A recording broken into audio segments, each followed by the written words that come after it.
Well, good morning and welcome to the Kern Airmanship Model in detail. This week we're going to be looking at knowledge of aircraft. This is session 6 of 11. And in case you haven't attended one of these GoToWebinars before, I'll give you a quick check out here on the control panel. Should be over there on the right-hand side of your screen. The white arrow and the orange rectangle will collapse your control panel, and clicking on it again will expand it. You can send a text message to me, question, comment, whatever, by typing your comment or question in this box and hitting the send button. Or you can raise your hand by clicking on this icon. That's the preferred method. This is a Wings program, so you do get credit, 1 knowledge credit for attending the program today.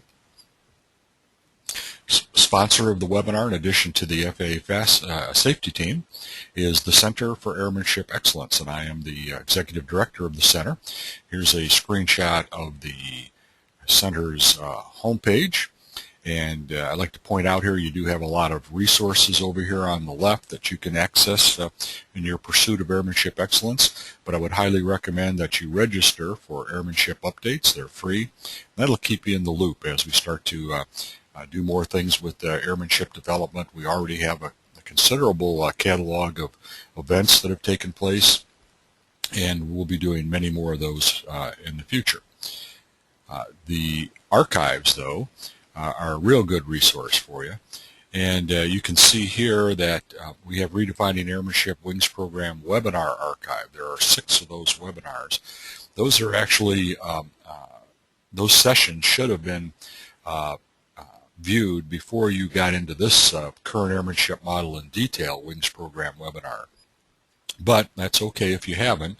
All of these in the Kern Airmanship Model in Detail webinars, we're going into each one of the 10 elements in the Kern Airmanship Model in detail. This series, these 6 webinars, cover the whole concept of airmanship development and what airmanship is in a broader stroke, so it'd be good for you to review them. And also, if you're interested in airmanship development, you'll probably want to take a look at this Airmanship Development Support Organization Demonstrator Briefing number 1. A lot of good information in there.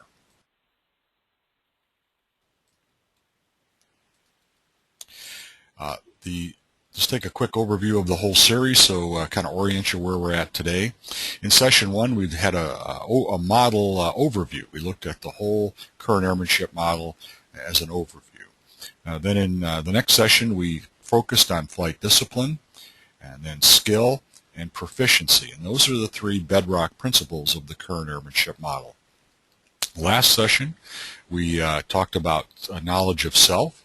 In this session, we're going to concentrate on knowledge of aircraft, and then we're going to look at team, environment, and risk, and those are the 5 pillars of knowledge in the Kern Airmanship Model. Then in session 10, we'll look at situational awareness and judgment, and those, of course, are the capstone outcomes in the Kern Airmanship Model. And of course, I just want to remind you the big question in my mind about airmanship: if I don't fly right, should I fly at all? This webinar series is based on the book Redefining Airmanship, written by Colonel/Dr. Tony Kern. It was published in 1997. Now, here's our shared definition of airmanship, and I just want to review that for those of you who have already attended some of these webinars, but I see we have some new names here today. So let's just get us all on the same page before we get into the details of aircraft. Expert airmen possess discipline, skill, and proficiency. Expert airmen have a thorough understanding of themselves, their aircraft, their team, the environments they operate in, and the risks they face. And expert airmen consistently display exceptional situational awareness and use good judgment at all times. So I've got a question for you. Let me launch that here. Give me just 1 second. I have to click on a couple things. And here's your question. Do you agree with this shared definition of airmanship? Strongly agree, agree, disagree, or strongly disagree? If you'll vote now. Okay, all right. I'll close it. and share it with you.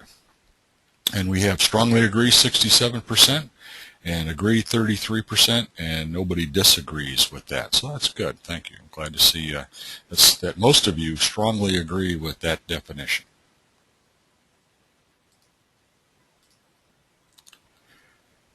You know, the Kern Airmanship Model, this is the way I look at it. It's really the scaffold upon which we build our airmanship skills and capabilities. It's called the Kern Airmanship Model, but I look at it as that scaffold. It's a framework upon which we can build all of our airmanship.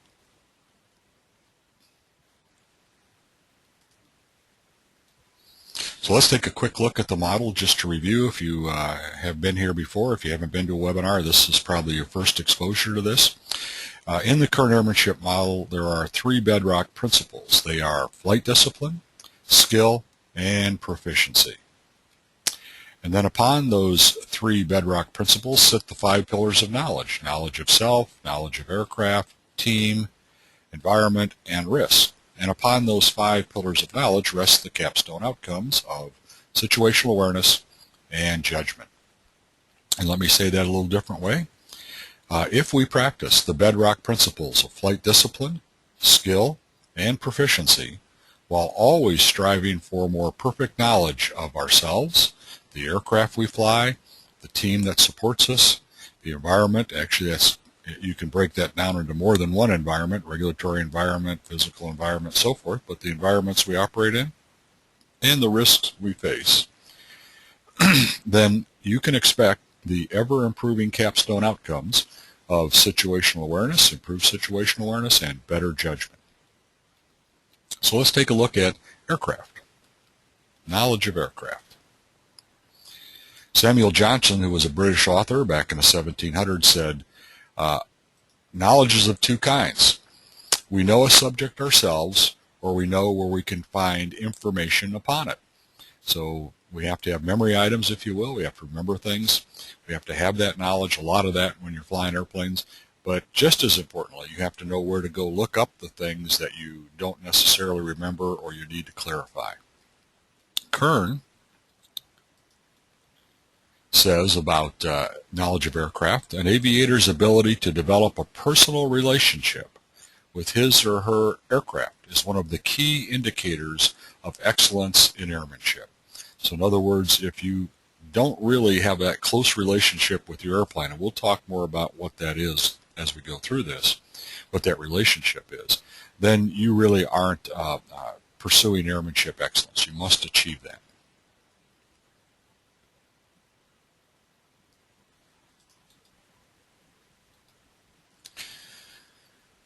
The part of knowing your aircraft that manuals don't often address is the human design problems that are inherent in just about every cockpit. Now, I chose an extreme example here. Here's an old, really 1930s designed airplane, a Beechcraft AT-7 was the military designation of World War II. The civilian version was called the D-18. And I've got a couple hundred hours in D-18s way back in my career. But I could tell you that finding things around that cockpit was rather difficult. And there are a lot of gotchas here with these handles and levers and things sticking out that you can grab the wrong one or you can not be able to find it quickly. It was really a challenge to master these old style cockpits. And you had to learn it. It wasn't in the book. You had to learn it by getting out there and flying the airplane. Hopefully you had a good mentor that checked you out and explained all that stuff to you.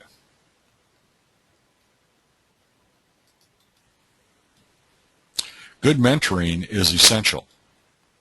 It ensures new pilots are acquainted with cockpit design problems. By new pilots, that's a new pilot to an airplane, not necessarily a brand new pilot. The flight manual is a good place to start learning your aircraft, but there is more to know, a lot more to know. So let me ask you another question.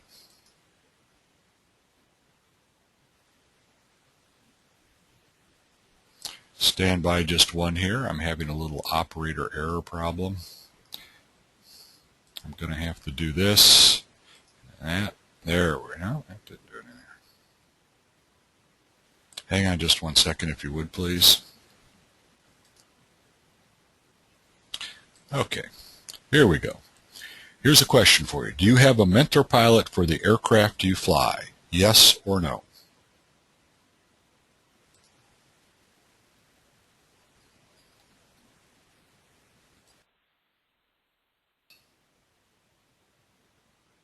Okay, there we go. Now everybody's voted. I'm going to close that and share it with you.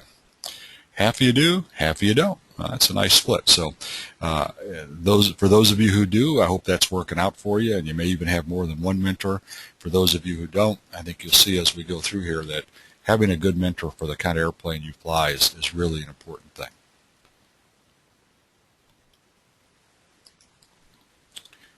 All right. Sorry about that. Somehow this thing kicked my screen off when I was managing those polls. But now I see we're back up. Knowledge of aircraft is not merely being able to handle or operate a given type of airplane. Like other social arrangements, this relationship must be based on knowledge, understanding, and trust. So Kern refers to this as a social arrangement between you and the airplane, just like between you and another person. And I think it's a good way to look at it. Even though it's an inanimate object, but you have to have knowledge of that aircraft, just like you have to have knowledge of a person you have a relationship with. You have to have understanding about that aircraft, just like a person, and certainly you have to have trust. Now, when we say trust, a lot of different definitions pop into everybody's mind. So by trust, in this case, we mean that the airplane or the individual we have the relationship with will do pretty much what we expect in a given situation. An aviator's ability to develop a personal relationship with his or her aircraft is one of the key indicators of excellence in airmanship. This ability is not merely being able to handle a given type of aircraft, but rather a genuine desire to make the machine an extension of yourself. And that's really what you're after. You don't want to be thinking about the airplane as you're flying, other than monitoring it so you can check on its health, but you want to be flying the airplane. In fact, I've gotten to the point where I don't even think about the airplane. I just think about where I want to move my body through space. And once I get really proficient on an airplane, I don't have to think about how to do that to make the airplane move me to where I want to be. I just think about myself moving to where I want to be. A real attempt to bond human and machine into a single unit. That's what this is. You've got to have a real attempt. You've got to work at it to bond you and the airplane into one unit. Like other social arrangements, this relationship must be based on knowledge, understanding, and trust. So I emphasize that again and kind of brought it out this way because these are important concepts to keep in mind. You have to have all three in that arrangement with your airplane.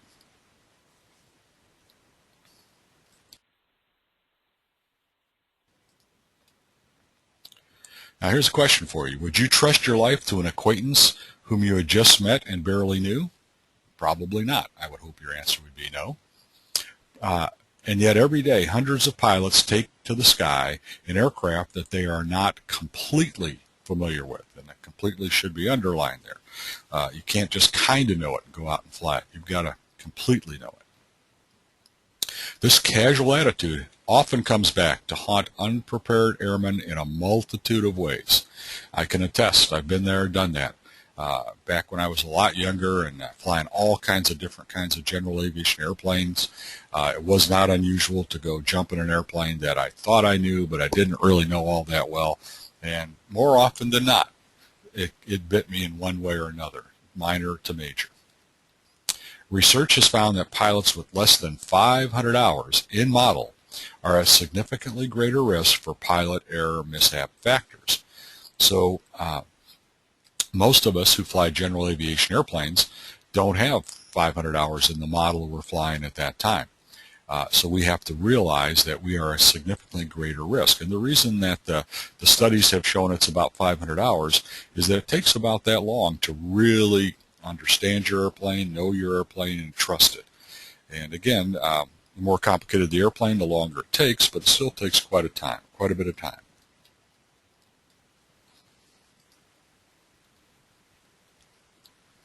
The structure of aircraft knowledge is well defined.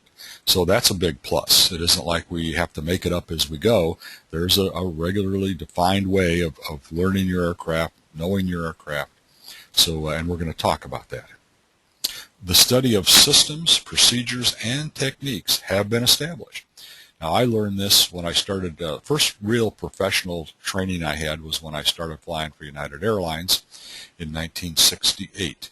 And that's a highly structured training program, but all of them were structured the same, except, of course, that evolved over time. But all the different training programs were set up the same way, so and it really worked. That was a way to learn that highly complex airplane, and you can do the same thing for your airplane. Most sophisticated levels of aircraft knowledge go beyond the minimums. You've got to know a lot more about the airplane than what is just required to get by the oral on a check ride, for example. You have to know the ergonomic considerations, not just what's in the book, what you get from other people, where the switches are, what you have to watch out for. The flap switch and the gear switch are pretty close, so watch out, that kind of thing. You need to know the maintenance history of the airplane you're flying. If you're flying multiple airplanes in a flight school or rental operation, you need to, every time before you fly, check the maintenance history of the airplane.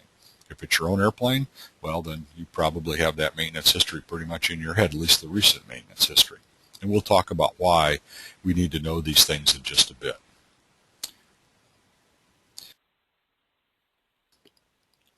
Well, here's a case study, and this comes right out of Redefining Airmanship.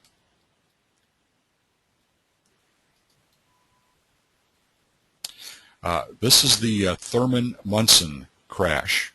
Remember, he was a New York Yankees catcher, and it was in 1980. It happened at the Akron-Canton Airport over near Cleveland, south of Cleveland, and he was flying his own Cessna Citation 1SP. Munson began flight training in a Cessna 150 in 1978, so only 2 years before the accident. He completed a private pilot check ride in June of 1978. He had 4 months of total training. On the one hand, that's good. He compressed his private pilot training into a relatively short time. That's better that way. But as you'll see here, he didn't get a whole lot of training after that. 4 days later, he obtained a multi-engine rating in a Beechcraft Duke. Now, Beechcraft Duke's pretty hard. Pretty high-performance multi-engine airplane, pretty hard to fly on one engine. So this speaks well for his piloting ability, but also starting to raise a little bit of a caution, at least in my mind, that he's starting to bite off more than he can really chew. But he got the multi-engine rating 4 days after he got his private. So he must have concentrated that training, and there must not have been a whole lot of training. At that point, he had less than 100 hours total time. So private multi, less than 100 hours. A year later, Munson purchased the Citation. So only a year after he got his private, he purchased a jet. He received his type rating in 11 days with 10 instructional flights. So again, warning lights are going off in my head. Here's a low-time pilot, just learned to fly, doesn't have much experience, and he didn't really get, in my opinion, a thorough checkout if he only had 10 instructional flights to get his type rating. And some of this training and the fact that he achieved the ratings might have been influenced by his celebrity status. He logged 23 hours with 32 landings during the training. So that's not a whole lot of training. A month later, Munson flew the Citation to Akron-Canton to show some friends. His approach to this flight showed evidence of poor discipline and lack of knowledge. He did not brief the two passengers. Now, they happened to be pilots, but he didn't even brief them on anything about the airplane. He had one of them sit up in the right front seat, so he had a pilot, but who isn't jet qualified, in the right front seat. And the passengers were not aware of Munson's intention to fly, until he requested a clearance for a local flight. So impulsiveness on his part, that's a hazardous attitude to have, and no preparation apparently for this flight. Now maybe he checked the weather and maybe he checked the runway required and the performance and all that before he met up with these two passengers, but the pattern tells me he probably didn't. The initial takeoff was normal. The citation entered a left downwind for runway 23 at Akron-Canton. After leveling off in the patterns, Munson firewalled the throttles to show his passengers how quickly the citation could accelerate. Sound a little bit like watch this, another very hazardous attitude to have in an airplane, airshow syndrome. And he got the airspeed on downwind up to 200 knots, which is way too fast for downwind. In fact, he was exceeded that max gear speed by almost 26 knots. After that, though, he salvaged it and he made a normal touch and go. Now, making touch and goes in this kind of jet on a very long runway, if you know what you're doing, if you're very experienced, if you have a very good procedure memorized to do it, is okay. But many, many people have killed themselves making touch and go landings, especially in high performance airplanes. So this is already starting or reinforcing the idea that he has a cavalier attitude about all this that he's showing off. After takeoff, then Munson retarded the right throttle. Well, at this point, with his experience, not a good idea. But he, again, was showing his passengers what the airplane could do. However, he was very sloppy. His altitude deviations in the pattern were plus or minus 500 feet. Not an example of very good aviating. After another touch and go, Munson offered to let the right seat passenger fly. So now all of a sudden Munson decides he's so good that he can be a jet instructor pilot for a guy that has not flown a jet before. The passenger was not qualified in a jet. Munson talked him into, this is according to the passenger who survived the crash, talked him into making a zero flap touch and go. Now, why he would want to do that, who knows? But because it's normal to land with flaps in a citation. The reference speed bug was set at 93 knots, which is the normal approach speed. But that's for flap landing. I'm assuming full flap landing, but it was with flaps. Landing with flaps, 93 was the bug speed. But he was going to keep in mind they were going to do a zero flap landing here. Munson worked the throttles while the passenger pilot flew, which is a ridiculous thing to do. If you're going to have a pilot fly an airplane, he should have control of the airplane. It's very easy to get things all screwed up if even a very experienced pilot, in this case, was handling the throttles, let alone an inexperienced pilot. Munson kept the speed well above VREF, so maybe he knew that at zero flaps he had to be faster than VREF, but he should have gotten the book out or chart, whatever he had handy, that shows him his ref speeds at in various configurations, and he should have set the bug on the zero flap approach speed. Touchdown was approximately halfway down the runway, which indicates they were probably having control problems because Munson was running the throttles. It was the first landing in a jet for the right seat guy, and shows Munson didn't have the discipline to land on a spot that he had picked out. They went way down the runway. And then it got worse because they were so fast. The aircraft ballooned 5 to 10 feet into the air, and then they got it back down to the runway. But Munson took the airplane. Now remember, they touched down halfway down the runway, applied full thrust, and made a touch and go. Very poor decision. Very poor decision.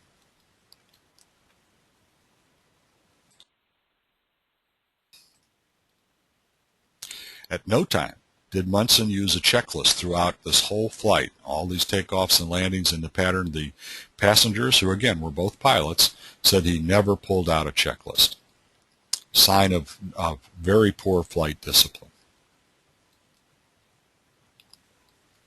During the fourth takeoff, Akron-Canton Tower told Munson to enter a right pattern for runway 19, so they switched from 23 to 19. He overshot pattern altitude. He was high and hot throughout the pattern. So when he was ready to turn base, he closed the throttles, which again showing poor management at that point. And the passenger said it was obvious he was way behind the airplane.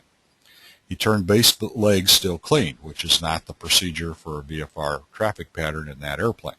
He should have had the gear down and at least approach flaps on downwind. Munson didn't lower the gear until the right seat passenger prompted him as they approached the glide slope. So they were lined up with the runway, coming up on the glide slope, but again, that indicates they were still high, probably still hot, and Munson forgot the gear. The passenger had to remind him. Then, after they got the gear down, the aircraft started slipping below the glide path. They drifted left of the center line. Both passengers thought the aircraft was way too low. They felt the airplane sinking. Now, as you probably know, in a turbojet airplane, when you shove the power up, there is a delay depending on what kind of engine you're talking about. But in this particular older citation, there was a significant delay in spool up. So he probably obviously didn't recognize the sink rate as being excessive initially, went right on through the glide slope, kept descending at a relatively high rate. And he did apply power, but it was too late. The passenger stated that Munson seemed to have his hands full. In other words, he was behind the airplane. They could see in his face that something was wrong. So he wasn't sure of the outcome of that maneuver. And he should have, made a go-around. They were at 0 flaps, but they were flying at flaps down airspeed. So they had slowed the airplane down. At that point, it was probably getting real close to stall speed. But with this kind of airplane, if you get below the appropriate approach speed for the configuration, the sink rate will pick up. So that contributed to the increased sink rate. They were approximately 20 knots below no flap speed. The sink continued. The aircraft touched down 100 yards short of the runway. It came to rest against a stump after plowing through small trees. The aircraft caught fire. Munson was killed. The 2 passengers got out, but Munson was killed. Munson's lack of understanding of his aircraft resulted in a fatal accident. Should be fairly obvious to you. The contributing factors the NTSB identified were poor discipline, distraction, unfamiliar circumstances, very low time in jets, very low time in the accident airplane, and airshow syndrome. He was showing off. So we've all heard about all these factors, especially if you've been attending these webinars. We've been talking about all kinds of things, low time in the airplane. If you're not in a familiar situation, be extra careful. You've got to guard against distractions. Big one, poor discipline. We must have excellent flight discipline if we're going to survive. And of course, airshow syndrome. Watch this, is always dangerous. Munson was not equipped to even know what was happening. He didn't have enough time in jets, didn't have enough training, didn't even know what was going on. He was late to recognize his excessive sink rate. His lack of knowledge and feel for his new jet put him in a high-risk condition. Again, way less than 500 hours in the aircraft. He exacerbated his condition by his cavalier attitude, lack of precision, failure to use checklists, and ad hoc attempt at flight instruction. Munson had created conditions ripe for disaster. And that's really a lot of what this study of airmanship is all about, is being able to recognize the conditions that make us ripe for disaster. Remember, that's called, one way we look at that is we call it an error chain that leads to an accident. And if we can recognize the links that are being put into that error chain and then remove the links, we can avoid the accidents. And there were all kinds of links in this error chain that were obvious to me, an experienced pilot, and it should have been obvious to him, but he was too inexperienced to recognize it. And he hadn't been trained in airmanship, obviously, and he hadn't been trained in recognizing those links falling into place. He attempted a veteran's play with only a rookie's experience and knowledge. And that's, of course, a sports metaphor there, but it's a good way to look at it. He was a rookie, definitely, but he thought he was a veteran. And again, one of the attitudes here that we see consistently in these type of accidents is that because someone is very successful in another walk of life, like Munson was a major league ball player, they think that they also are experts at flying airplanes. They can become experts at flying airplanes, but that expertise in their other field does not transfer necessarily directly into flying airplanes. And this is we've for years talked about the guys with more money than sense that go out and buy way more airplane than they really should be flying, and oftentimes this is what happens. So I'm going to open up here for a little discussion about this, and let's talk about how does the Munson crash relate to airmanship knowledge of self and aircraft. How does it relate? Because we looked at self last time. So anybody want to venture an opinion here or have an idea on this? And just raise your hand if you do.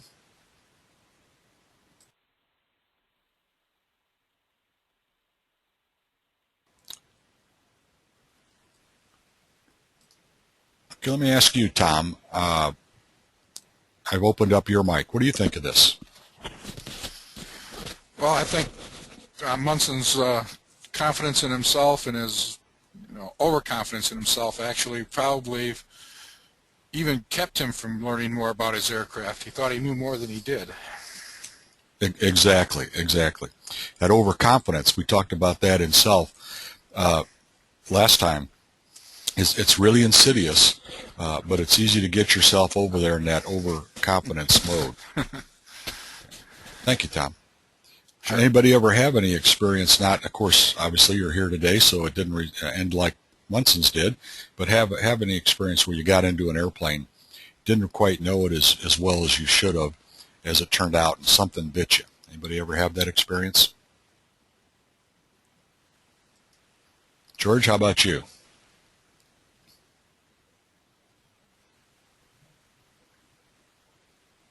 No, I haven't. Do you see how this can be a trap? Yes. Okay, thank you. All right.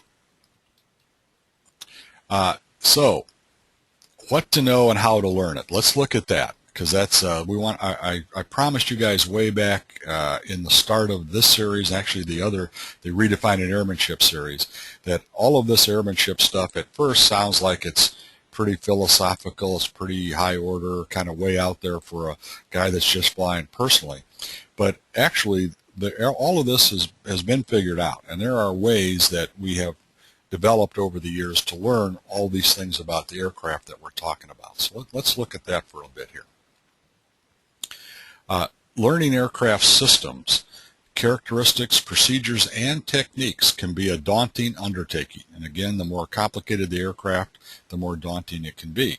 And with the new avionics packages that most of the new aircraft have, that in itself can be daunting, very complicated. There is a systematic approach to learning and understanding aircraft systems. For this approach to be effective, however, we must overcome a few human tendencies. Most pilots have no desire to delve deeply into aircraft systems. They prefer to skip right to the operating procedures. How do I fly this baby? How do I get it into the air? I'll come back later and I'll learn all these systems. I just want to get the normal operating procedures down so I can go fly it. But patience is a virtue. The first step should be to obtain a general understanding of the airplane. Aircraft knowledge depends on the aviator's ability to use the acquired knowledge when it's needed, and this is a critical point here. It doesn't make any sense, doesn't do us any good to do a lot of study and gain a lot of knowledge if we don't know how to use that knowledge, or we can't recall that knowledge when we need it. And that's called inert knowledge. And it's the nightmare of every aviator. You know, we study, we memorize, but do we really know that? Can we really recall it? So, and it can even, as you pointed out earlier, Tom, about that overconfidence, you can also call that a false sense of security. Inert knowledge might even create a false sense of security. So it can be worse than just not being able to recall it. We might think we know it, but then we can't recall it, and we're in trouble. How can we be certain we can recall needed aircraft knowledge? That's what we need to know. We have to be certain that we can recall it. The answer to this question is both physiological and psychological, has both factors. The way to go about learning new material is a significant piece of the puzzle. So if we can learn a way, a procedure, a process to learn the new material related to the aircraft, then we're a long way to solving this whole puzzle of having aircraft knowledge at a sufficient level to keep us safe. We can never be completely certain of instantaneous recall under high-stress conditions. To improve our chances of memory retrieval, we must continually reinforce critical knowledge items. I love this little illustration here, that rat on there, boy, they're reinforcing him. They got the shock grid, they got the food, they got a light and a speaker, so they're doing that reinforcement routine there.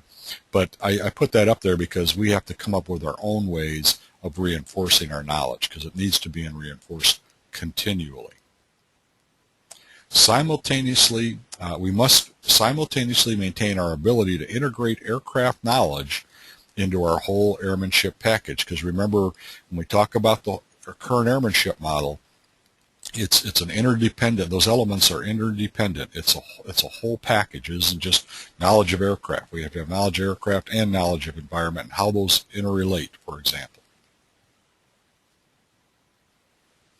So, got another question for you. Stand by just 1 second.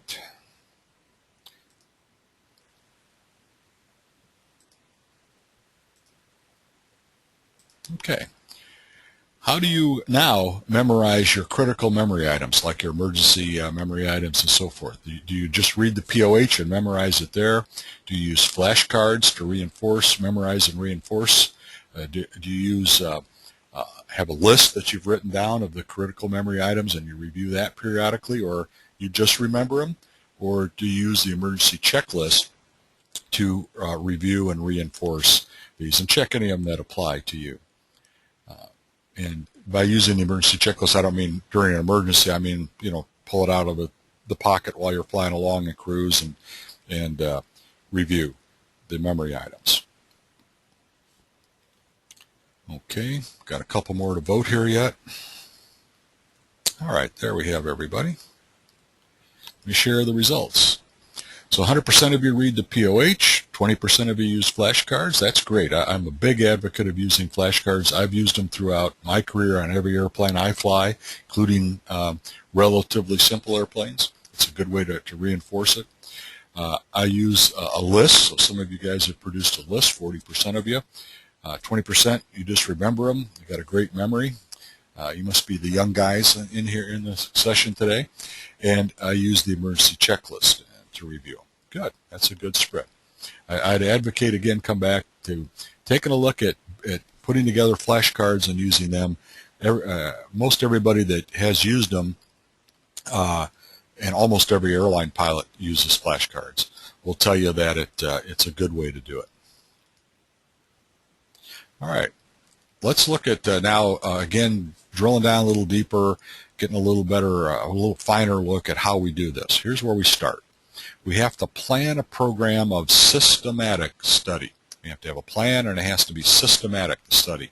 Can't just be, well, every now and then I'll pull out whatever I'm using to refresh my memory and, and top it off. No, you've got to have a systematic approach. You start with a thorough reading of the general description section of the pilot's operating handbook, aircraft manual, whatever it is you have.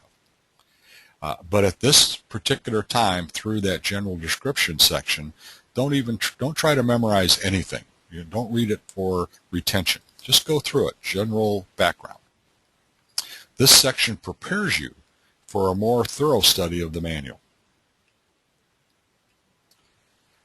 Seek merely to understand as you read that general section, general operation of the aircraft, interrelationships of the various systems.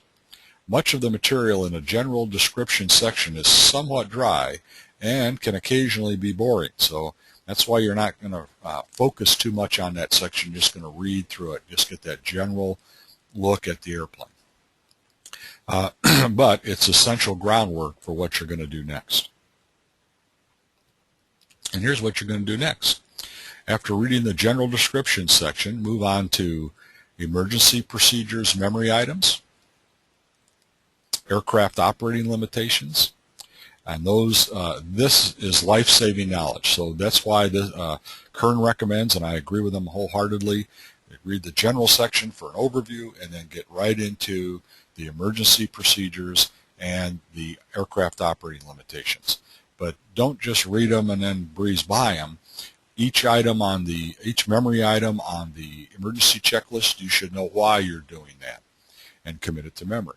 And of course the limitations, you should have a good feel for why that limitation is in place. Now, red line, VNE, obviously the wings come off if you go faster, so you know why. But you should know also like things like your maneuvering speed and so forth, and how that changes with gross weight. So there's a lot in there more than just looking at the numbers. You have to study it hard, and you have to study it often. Doesn't do you any good just to read through the POH once and then go out and fly the airplane for 10 years. You've got to do it often. Moving on, there are 4 ways to study emergency procedures and operating limitations. One of them is to just read the material and commit it to memory. And by the way, yes, you are seeing a pink elephant. But if you have a memory like an elephant, then that works. Just read it through and you got to commit it. You should also use the aircraft when it's on the ground, not running. Paper tigers, some aircraft you can get all the panels in a posters or in some kind of a larger format, and you can put those up on the walls and use them. You can use flight training devices. We don't have a whole lot of these for the airplanes we fly, but we're starting to see more and more of that. There are some computer-based systems, some PC-based systems that can act like a flight training device for you in this regard in terms of learning your memory items and your limitations. And there are a lot of things you can use as training tools. You can use simulator and aircraft training also to reinforce all these memory items. Simulator training is better than aircraft training, obviously. And again, you can use flashcards. But really what you need to do is all of it. And again, continuous and systematic. These steps reinforce all that book learning that you got by just reading through the POH. They make it far less likely that critical knowledge will fail you when you need it most, because that's what we're after here. We want to have that critical knowledge available to us and usable when we need it most.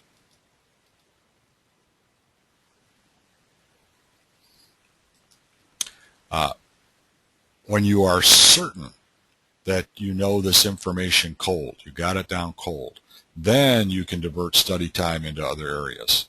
So Kern's recommendation, I agree with them completely, is get those memory items down, make sure you know them, make sure use flashcards, test yourself. On one side of the flashcard you put engine fire. On the other side of the flashcard you put the memory item steps related to that emergency procedure. It might be 2, 3, 4, whatever they are.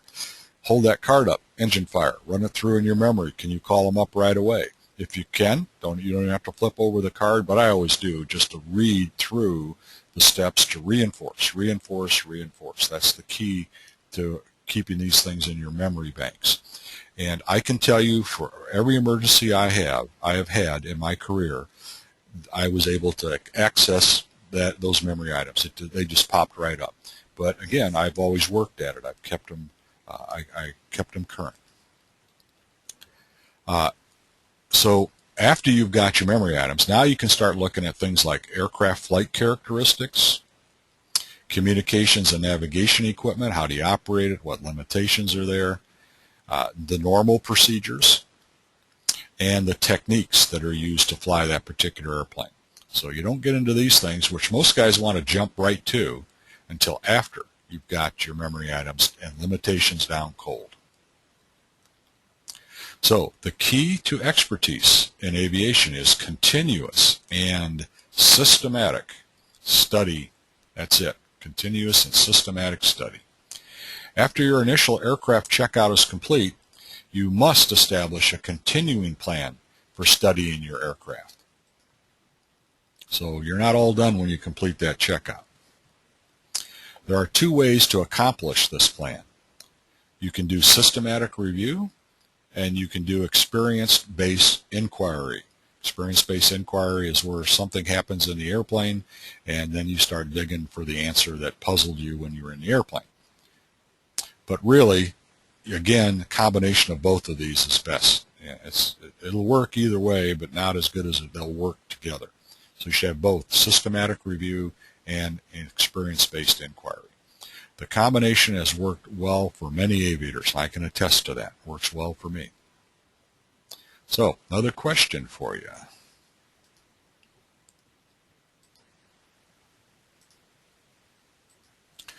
Do you currently have a plan for continuous study?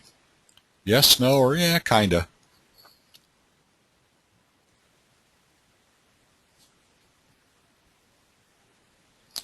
Okay, everybody's voted. I'll close it and share the results. Oh, great. 80% of you do. Nobody says no, and the other 20% kind of have a systematic. So the kindas are on the road to having systematic approach, but the majority of you have a systematic approach already. That's great. Key to expertise. Systematic review means following a specific plan for reviewing on a regular and continual basis.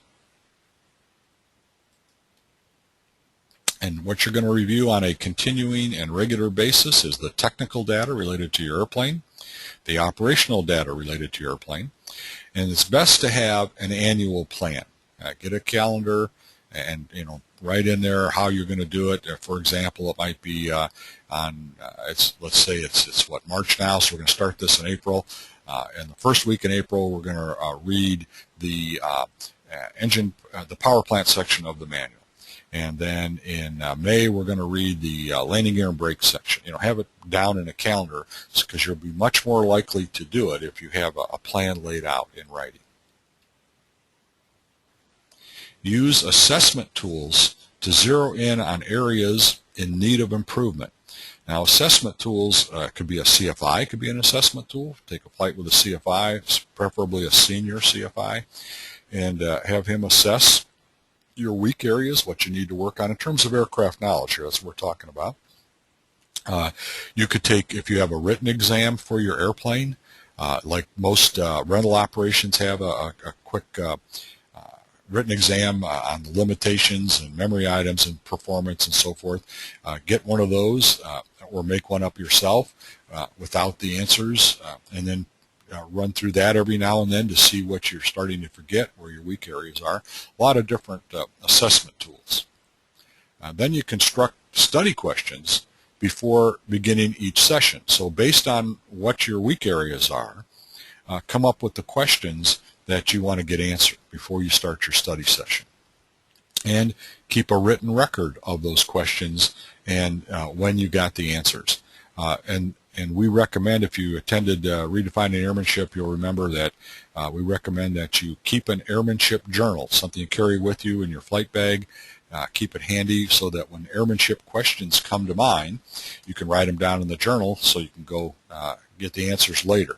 And this is a perfect example here, aircraft knowledge questions. Let's say you're flying along and you look over there and for the first time, even though you've been flying the airplane for a while, you notice that the oil pressure gauge has a funny mark over there on it.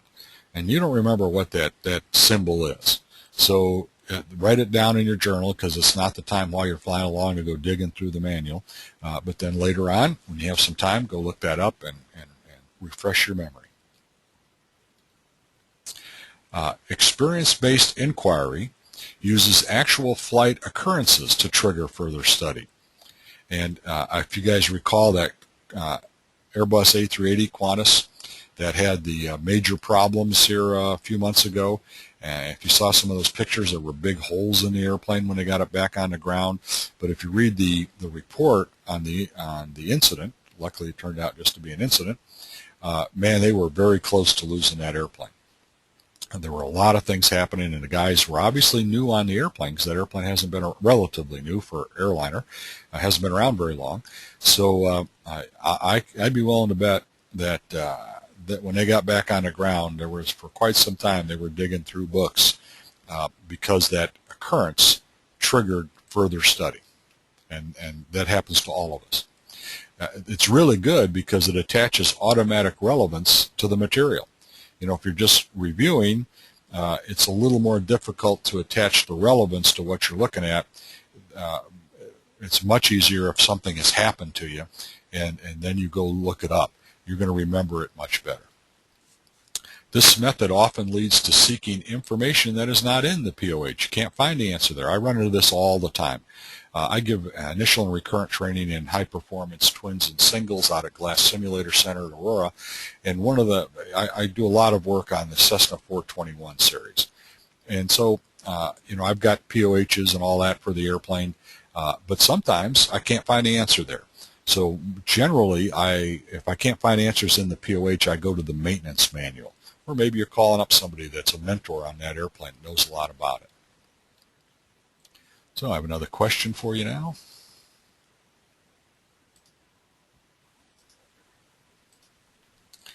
Have you ever had an in-flight occurrence that caused you to dig into the books? Yes or no?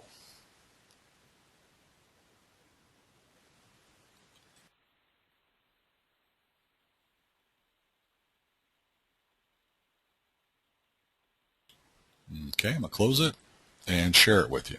So 60% of you have had an occurrence that caused you to dig in the books, and 40% not yet. You will, but you haven't yet. But I think those of you who have had this occurrence and you've dug into the books and found the answer yourself would probably agree with me. It's a good way to go.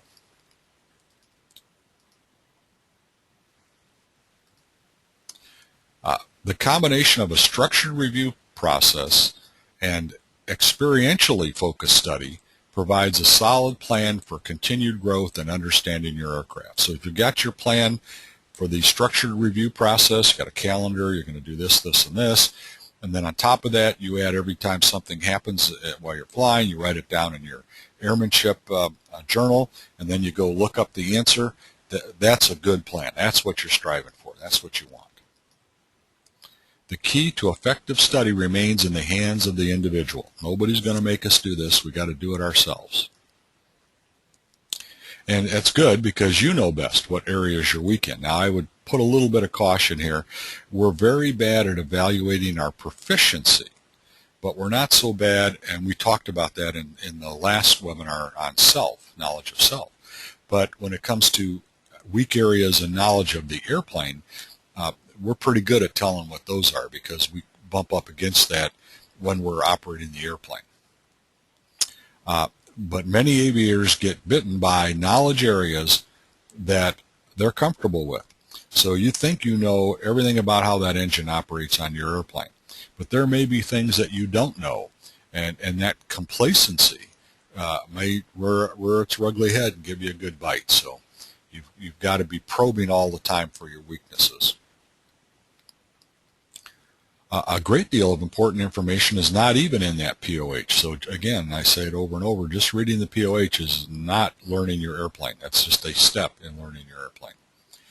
You have to talk to other pilots who fly your aircraft type. You have to check the NTSB reports and other sources of mishap data belong to aircraft-specific clubs and so forth. You have to check the ADs, airworthiness directives, the service bulletins, and the service difficulty report for your aircraft. And you can check all those through the FAA website. And you have to do that periodically, keep up with that, because they come out, you know, as the airplanes mature, new things pop up. The knowledge base on an aircraft is dynamic, so we can't just learn it once and then go fly that airplane forever, because things change. And actually, to stand still is to fall behind, so you don't have any choice. You've got to have that continuous study. The only way to stay current is continually seek new information with an inquisitive and questioning attitude. If you don't have that, that should be a big caution warning light to you.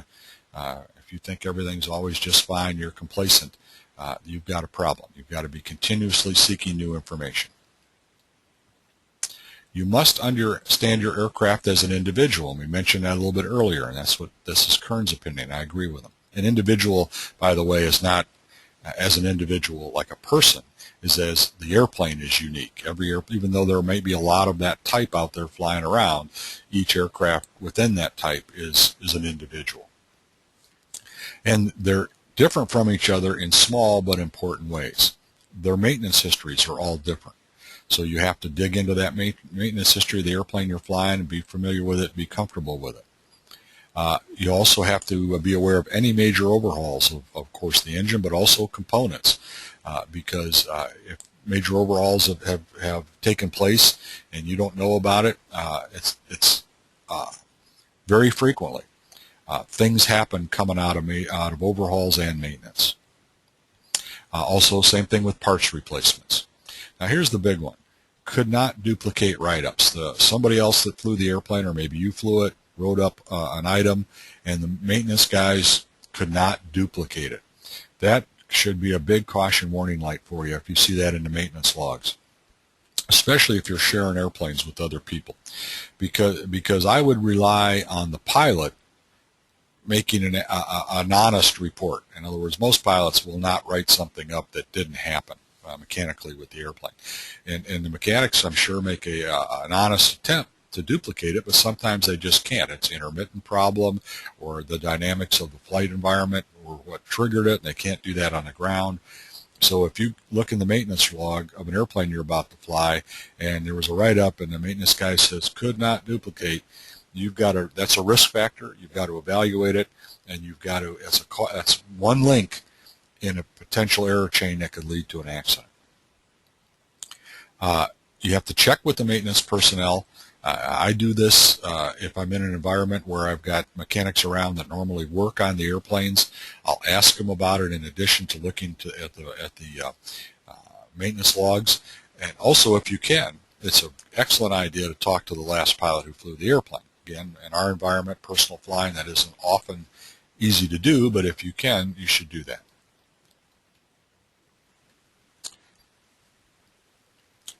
When the breadth and depth of your aircraft knowledge is sufficient, you are prepared to function as an asset rather than a liability in a team environment. So we're going to talk about team here just a bit.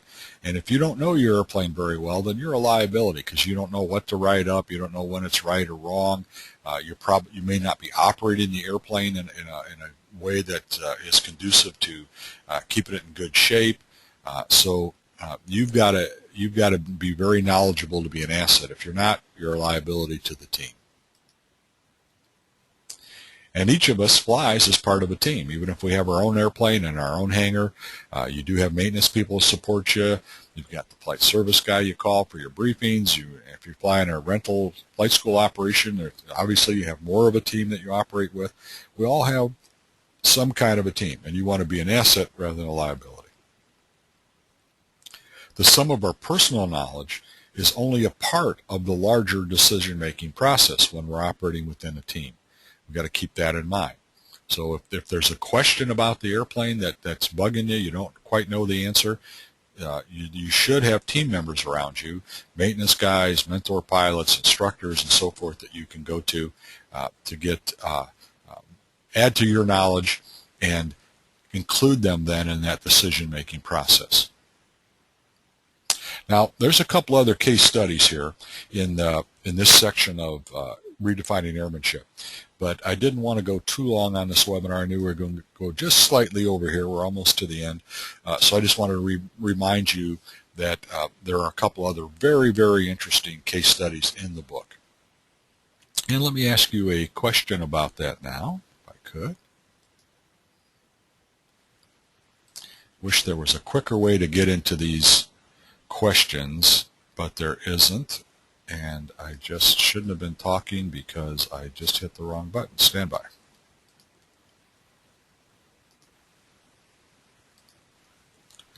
So, in terms of the book, Redefining Airmanship, do you already have the book? Do you intend to acquire the book? Or you don't intend to acquire the book? And I don't get any commission on the sales of the book. So I'm curious to see how many of you are already reading the book or you intend to get it. Okay, everybody has voted. I will share that with you. So 40% of you already have it. Very good. Hope you're finding it as entertaining and as informative as I have. And 40% of you are going to acquire it, and 20% don't intend to acquire it. And again, I would recommend that you reconsider that position because it's a great book. Okay, I'll close that. So here are the takeaways from this webinar. Begin your systematic study of your aircraft with a thorough reading of the general description section of the POH. Then continue your systematic study of the POH. The key to expertise is continuous and systematic study. And discover the unwritten knowledge and ergonomic gotchas of the airplane you're flying. And use your knowledge as part of a team. So I'd like you to please remember these things. These are your takeaways. And I have one more question for you.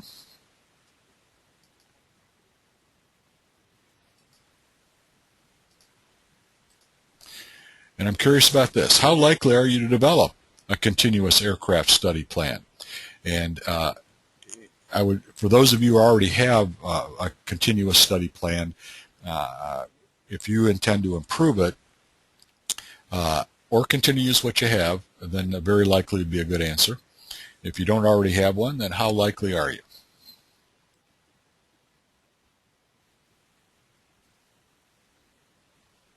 Okay, everybody's voted. So 80% are very likely, and 20% already have one. So that's good. That's very good. So final comments from Kern. These are quotes right out of the book, Redefining Airmanship. No one can ever be sure that they know enough to handle every situation that may come their way in flight. And I can attest to that even with my 50 years of flying airplanes. I'm still not sure. How can we be sure we have enough knowledge? Even the most knowledgeable aviators experience inner doubts about their systems and procedural knowledge. Again, I can attest to that. Perhaps that is the mark of airmanship relative to aircraft knowledge, the fear that we might not know enough. This fear, in turn, fuels the quest for greater understanding. And again, that's my experience. True airmanship is revealed by a systematic and disciplined approach to continuous learning. So, that's the material. Do we have any questions or comments? If you do, please raise your hand. I'll give you a second here to think about it and decide whether or not you want to make a comment.